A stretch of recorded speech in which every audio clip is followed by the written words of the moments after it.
Chapter 4, we're going to get into the I entries, the intercompany transactions. So this chapter is very complex. That's why I have it in 2 weeks, and I expect you to look over the first part, which deals with the intercompany sales and the inventory. Then the second part will be our property, plant, and equipment. So, and you're going to have to understand this upstream and downstream. It becomes especially important in the next chapter. But an upstream is when the subsidiary is going to sell product up to the parent, and then downstream is when the parent is selling to the subsidiary.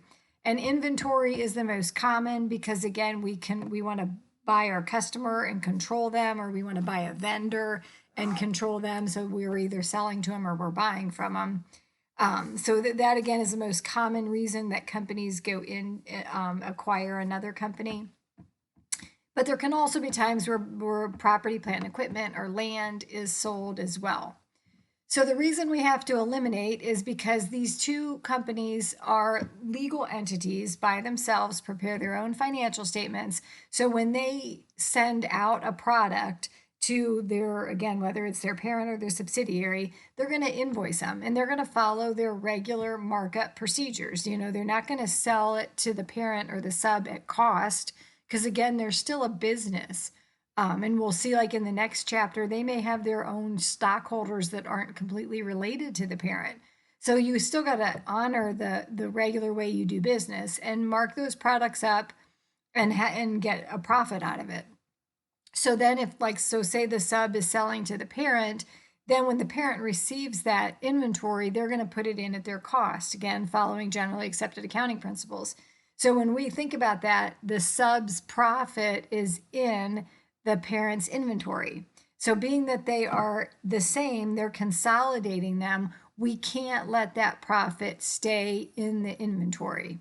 And then if we have, if we're selling product back and forth, you know, like, so the sub's going to have 100,000 of sales to the parent's then going to sell that out and have $100,000 of cost of goods sold. So again, those costs are the same. And then if we just combined them, our sales would be overstated and our cost would be overstated because they relate to the same product. So we're going to have to eliminate those. And then, like I said, inventory is that same issue. It has the profit tied up in it as well. So that has to be adjusted.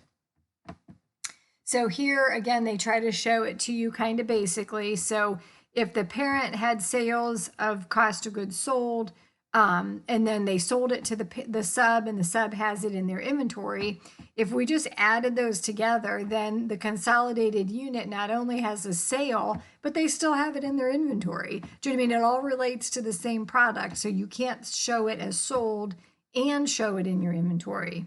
So that would be obviously a violation. So then what that graph down below shows you that what's left in the profit that's left in our ending inventory, because again, the cost of these goods are 100. They marked them up $30. So that profit, we're going to defer that over into the next year until it's sold. And then when we do defer it, then we can let it run through our inventory.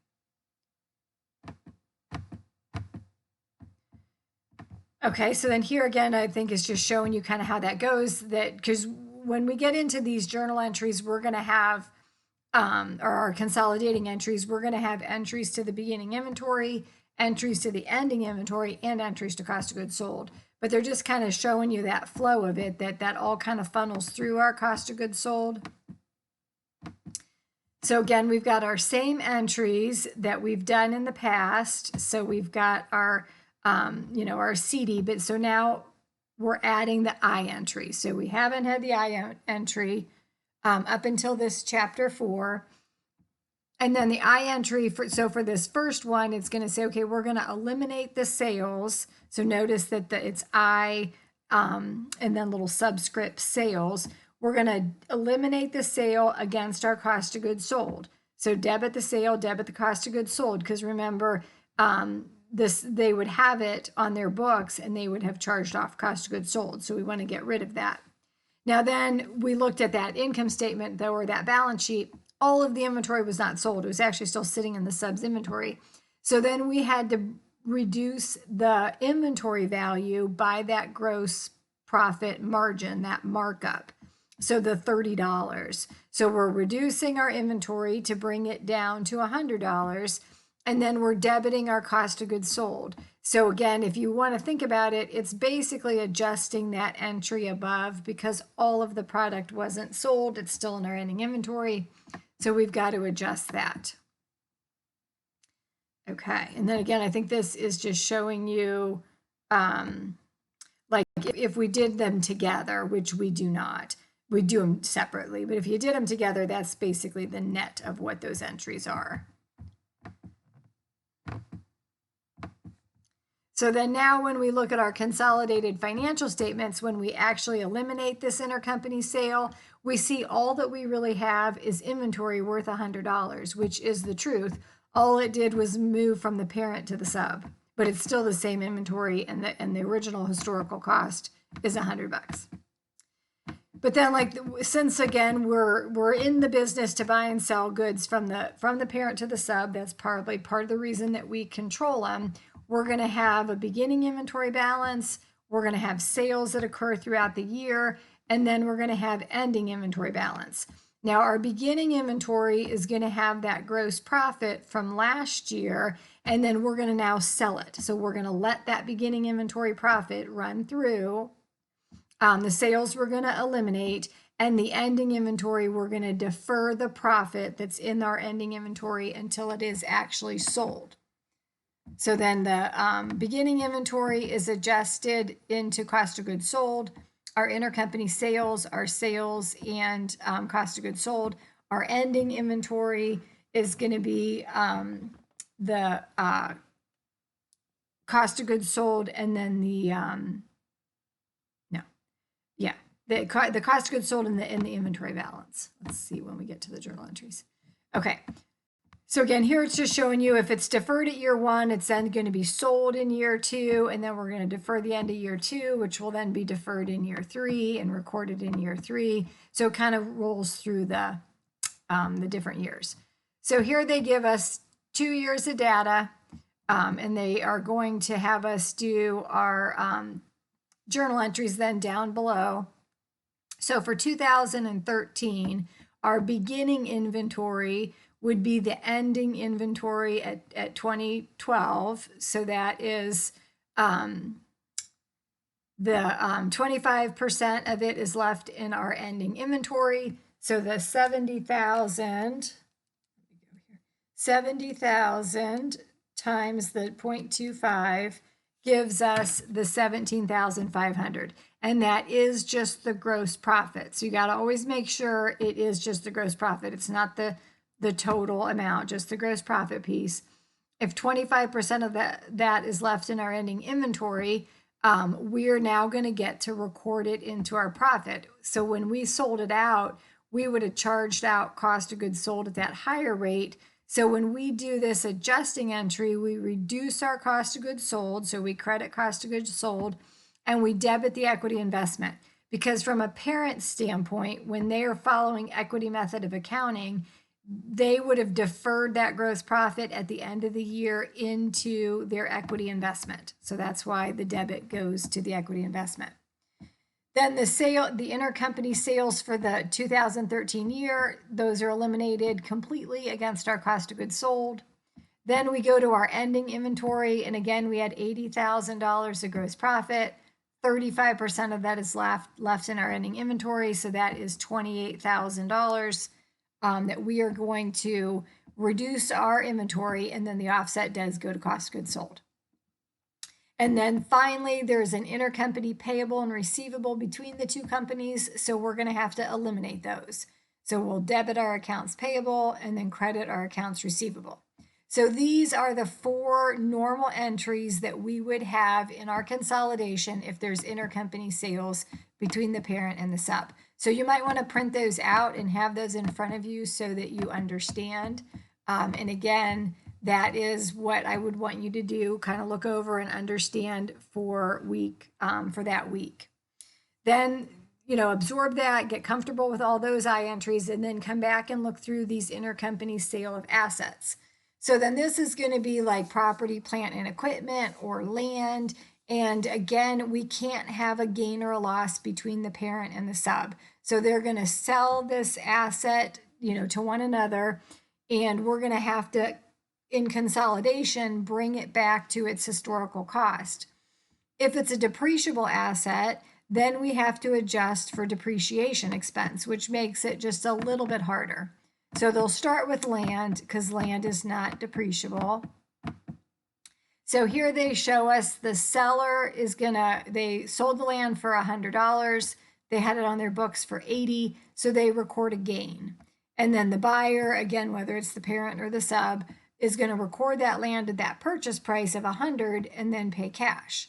So then we recorded a gain between the two companies that we have to eliminate. So then we're going to eliminate that gain in the year of the sale. And then it's going to get hung up in our equity investment account. And then we're going to, that's what's down here. So this would be, they're like showing you how it impacts if that was the only transaction and there was no equity income. So don't worry about purple. Look at the pink.